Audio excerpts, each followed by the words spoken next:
Welcome from Mobile, Alabama. You are joining the Cover One crew who is here at day one of the Senior Bowl today. A few of us got here earlier than others. A few had a little more adventurous routes to get here. Welcome to our intern, Ajay, who finally made it here today after quite a interesting path to get here. But it was a great day. Fantastic weather. You can see from our faces today that we had quite a warm day out there at the stadium. But it was really a good approach to kick off draft coverage and to kick off this time of year. And it went, I think, better than most of us expected today to be able to see everything there. We're going to go around and talk a little bit about some guys that stood out to us today. And we'll start with our man, Russ Brown. Yeah. On the national side of things today, Cam Jones from Indiana really stood out. 6'1", 226.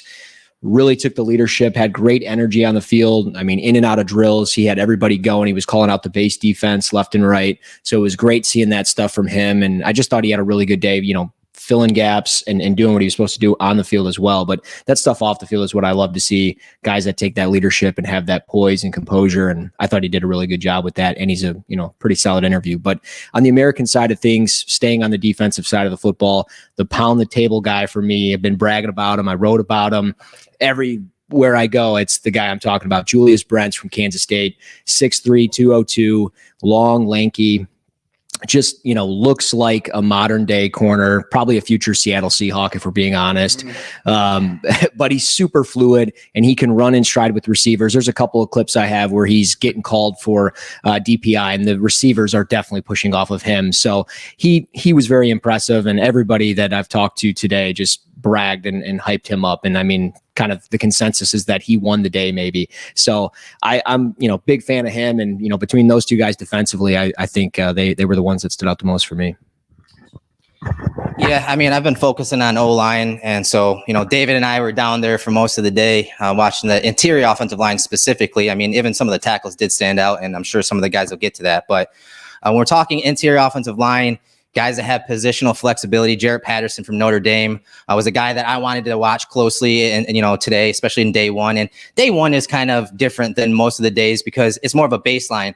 Like a guy that struggles on day one may not struggle on day three, but it's more of setting the baseline and how guys develop during the week. And I think Patterson started off strong today, mostly at guard.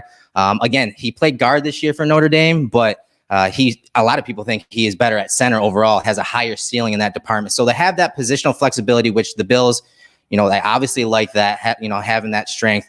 I thought he was very stout today for the most part.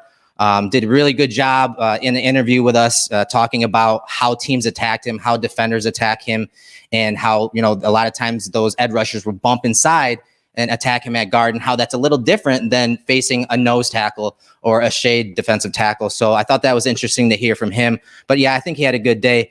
I mean, Torrance, he may have been one of the best guys down there at day one.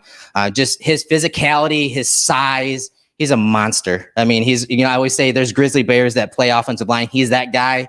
And he's another guy that addressed his, some of his weaknesses. He says guys like to attack him on the edges, and some of those one-on-one reps, the guys were attacking the edges naturally. Just naturally, they're aligning in wide alignments to test him around the edge. And I thought he handled it well for most of the day. So when we're talking physicality and inserting your will on someone, Torrance did it today, and I'm excited to see how he adjusts his game this week versus that speed. Yeah, I certainly echo both Brents and Torrance standing out. Had a chance to watch, obviously, a lot of people's favorite, Cody Mauch out of North Dakota State. We've seen this over the last couple of years, Dylan Radins, and we've seen, Volson coming out, and he talked about his relationship with them and how they kind of helped him get ready. And everybody loves the flowing red hair, the missing teeth. He really plays into it. He pulls his shirt up and lets his belly out when he's out there playing, and brings up some Quinn Miners thoughts from that side of things. And he had a good day.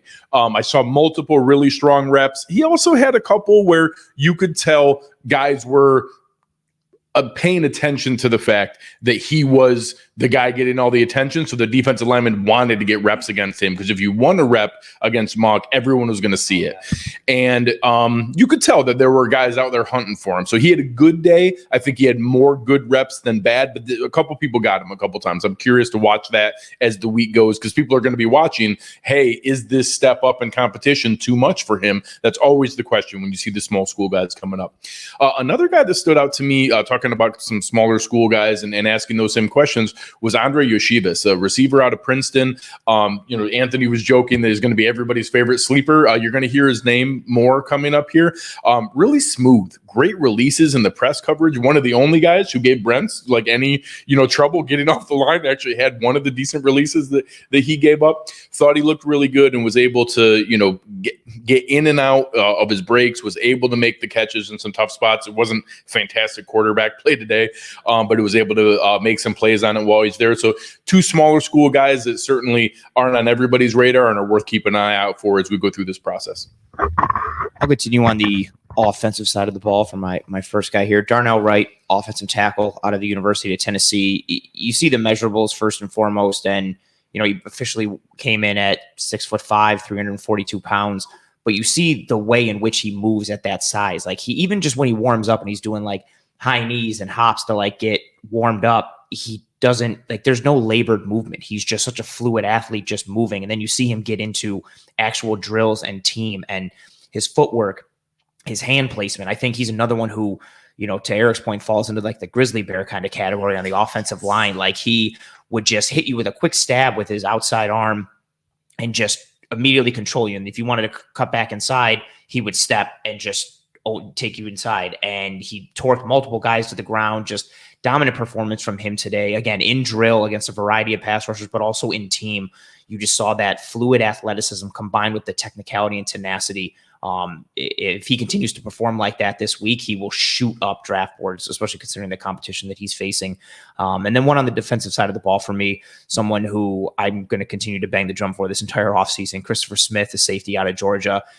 Seeing him today do exactly what we've seen him do on tape over and over again, the ability to just clamp down on overs and posts and hitches and stop routes from whether it's tight ends or slot receivers or X's or Z's, his ability to read the route distribution and collect receivers or tight ends in their patterns.